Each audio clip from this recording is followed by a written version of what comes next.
msiutweze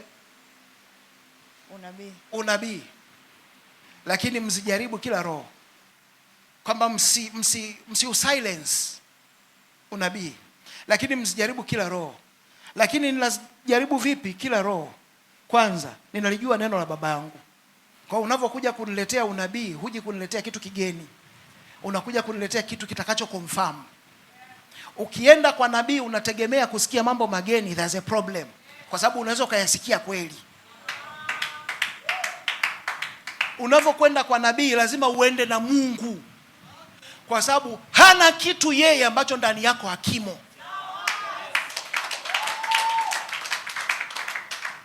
Kwa hiyo chochote atakachosema nabii umeruhusiwa kibiblia kukipima, na ukikipima ukiona kina fall short, kiache pale pale.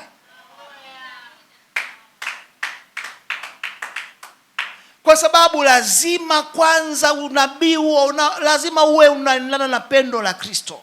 Watu wengi kwa kuogopa tu unatabiriwa kitu kinakuwa cha kweli unaamini.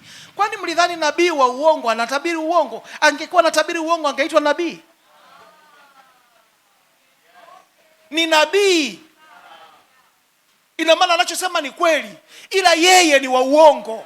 Angalia Paulo anahudumu, kuna binti anamfuata nyuma yake, anasema hawa ni watumishi wa Mungu aliye hai, wanatuonyesha njia ya kweli. Huo ni unabii wa uongo? Si ni kweli ni watumishi wa Mungu? Si ni kweli wanaoonyesha njia iliyo sahihi? Kwa nini Paulo akamgeukia akamwambia wewe pepo katika jina la Yesu toka?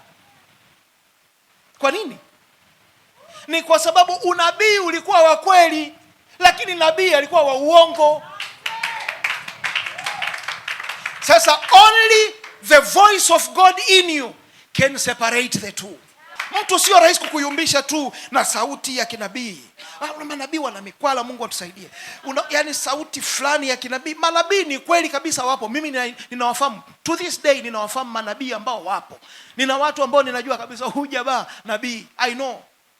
Lakini cha ajabu tabia yao iko tofauti na manabii wengi tunaowajua. Hawana mkwala.